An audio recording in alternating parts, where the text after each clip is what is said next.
اس کا میرے پاس جواب نہیں ہے۔ مغرب کے بعد بیان طے تھا، میں نے عصر کی نماز گجرات میں پڑھی ہے، مغرب کی نماز باجماعت پڑھی ہے۔ اب تاخیر سے آئیں تو اس لیے نعت پر نعت پڑھے کہ مجمع نہیں آ رہا، تو پھر قصور میرا نہیں ہے، قصور تو آپ کا ہے۔ میں اتنی دور سے وقت پہ آنے کی پابندی کروں اور آپ حضرات تاخیر سے تشریف لائیں، تو جس طرح خطیب کے دیر سے آنے پر مجمع کو دکھ ہوتا ہے، مجلس کے دیر سے آنے پر ہم جیسوں کو بھی دکھ ہوتا ہے۔ میری پیشہ وارانہ خطاب تو ہے نہیں کہ میری فیس طے ہے، بندے آئیں نہ آئیں میں نے فیس لینی ہے چلا جانا ہے۔ اس دن سے پہلے خدا موت عطا فرما دے جس دن آدمی دین کو دنیا کے لیے استعمال کرے۔ اس دن سے پہلے اللہ موت عطا فرما دے جب آدمی دین کو پیشہ سمجھ کر استعمال کرے۔ اس سے بڑی دنیا میں کوئی ذلت ہو سکتی ہے کہ بندہ دین کو بھی بیچ کر اپنی آخرت برباد کرے، دنیا میں بھی دھکے کھائیں، روزانہ جاگتے رہیں، صحت برباد کریں اور اپنی آخرت کی تباہ کر بیٹھے۔ اللہ ہم سب کی دنیا بھی بنا دے، اللہ ہماری آخرت بھی بنا دے۔ میں ایسی خبر حد تک انشاءاللہ میں اپنی حد تک تو کوشش کروں گا کہ آپ کو مسئلہ سمجھ آئے، پھر بھی کمی کوتاہی رہ جائے آپ حضرات کاغذات پر چٹ لکھیں، مجھے عنایت فرمائیں، میں انشاءاللہ آپ کی چٹ کا جواب دے کر جاؤں گا۔ ایسا نہیں ہوگا کہ آپ چٹ لکھیں اور میں آپ کی چٹ کا جواب نہ دوں۔ ہاں یہ ضرور عرض کروں گا کہ چٹ کا موضوع کو سمجھ کر لکھیں۔ کبھی موضوع اور ہوتا ہے، چٹ اور ہوتی ہے، بات لاہور کی ہے، بچی کراچی کی ہے، یہ بھی سمجھ نہیں آتی کہ مجمع کے بعد سمجھ آئی کہ نہیں۔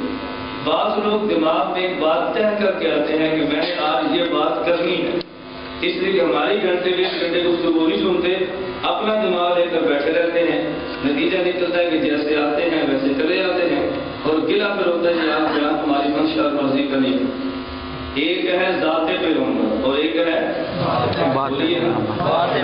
ذات پیغمبر اور ایک ہے پروفیسر صاحب نے آپ کو نعرے سے منع کیا ہے اور میں اپنے بیان کے دوران نعرے کا شدت سے مخالف، میں پورے ملک میں کہہ رہا ہوں کہ میرے بیان کے دوران نعرے نہ لگائیں۔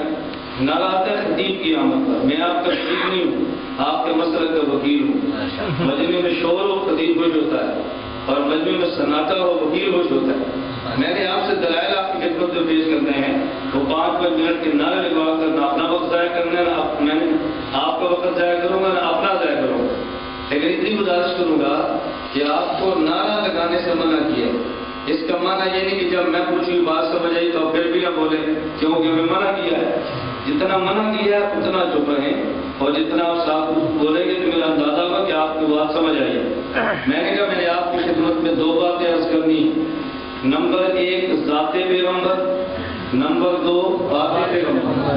ہم نبی کی ذات بھی مانتے ہیں اور نبی کی بات بھی مانتے ہیں۔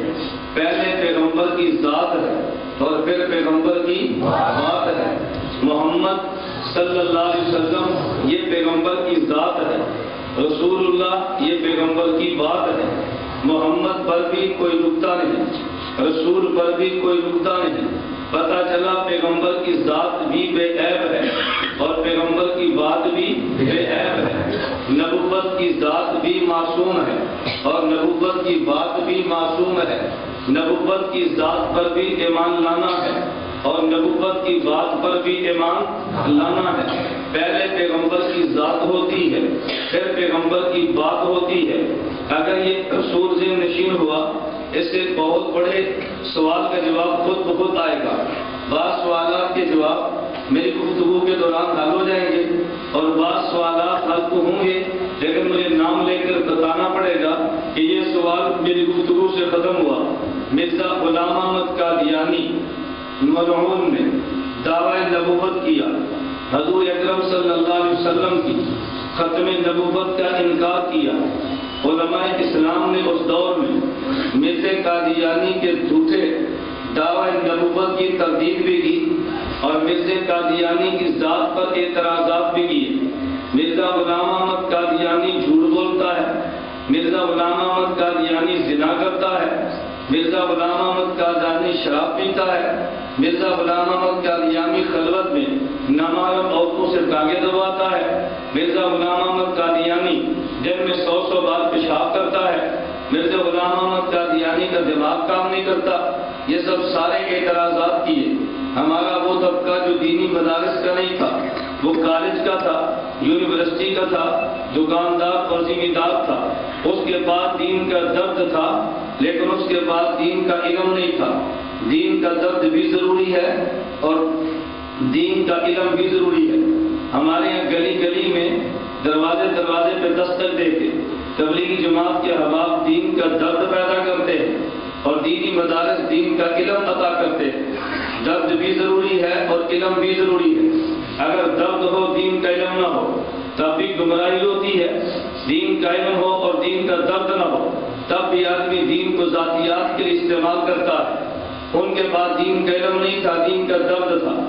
انہوں نے علماء حق پر اعتراضات کیے کہ دیکھو تم یہ تو کہو مرزا قادیانی نبی نہیں ہے، یہ کہو وہ نبی